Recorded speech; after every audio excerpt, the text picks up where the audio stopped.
que je connais le mieux, c'est-à-dire la façon dont les médias français traitent du terrorisme. Et si j'avais un titre à donner à cette intervention, terrorisme et médias, je l'appellerais inconséquence et indigence.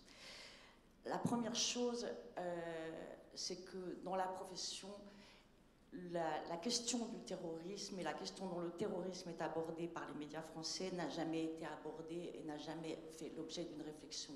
Ce qui fait que le terrorisme est traité comme n'importe quelle autre actualité chaude.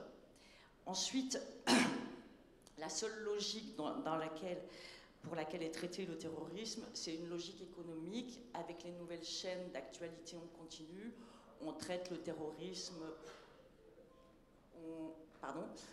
on traite le terrorisme d'une façon à garder l'antenne le plus longtemps possible, à passer des images qui n'ont parfois aucun intérêt, mais il ne faut surtout pas lâcher l'antenne.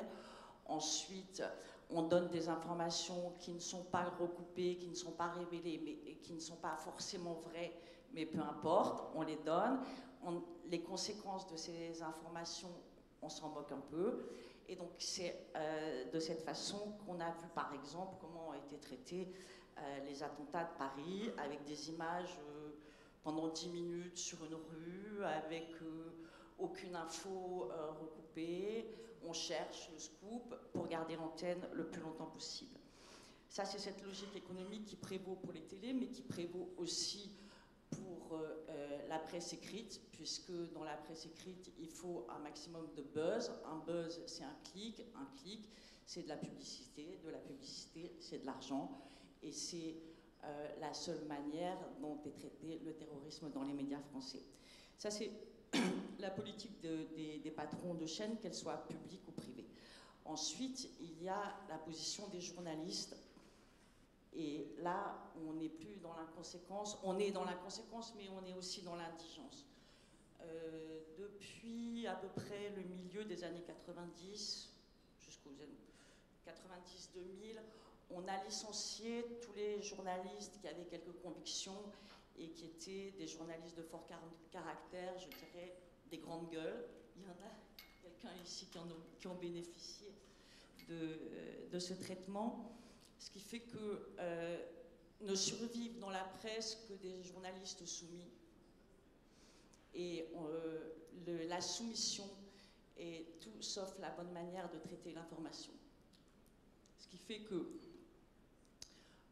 on a des journalistes qui font ce que leur demande leur patron de presse et qui en plus ne connaissent pas le fonctionnement de la police, ne connaissent pas le fonctionnement des renseignements, ne connaissent rien à la politique internationale.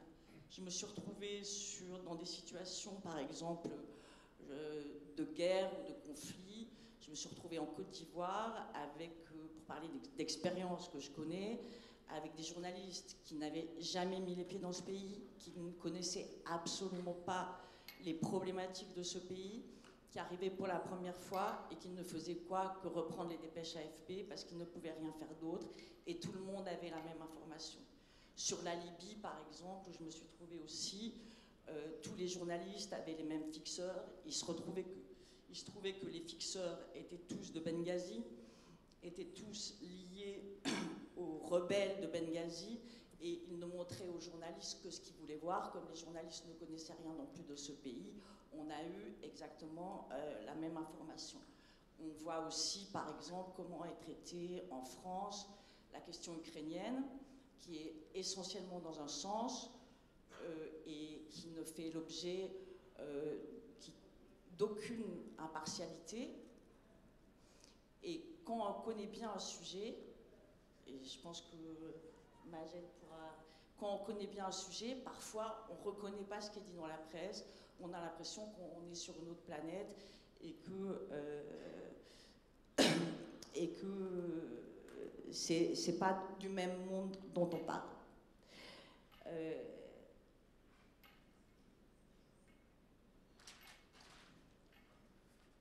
Excusez-moi, je lis mes notes.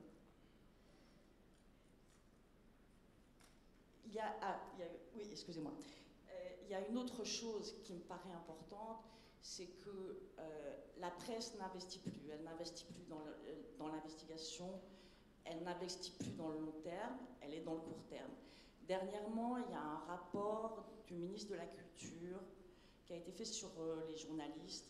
Ce rapport n'a pas été rendu public parce qu'il était très étonnant. Il disait que 92% du traitement par les journalistes de situations de conflit était fait par des freelances. Ça veut dire que plus un journal n'investit pour envoyer des gens sur des zones de conflit. Et c'est des petits jeunes qui partent, qui financent leur départ, avec ces nouveaux conflits qui sont extrêmement dangereux parce qu'on ne sait plus qui est qui, avec des groupes armés, etc. Et c'est des jeunes qui partent, et 92% de ce que la presse ramène de zones de conflit est autoproduit.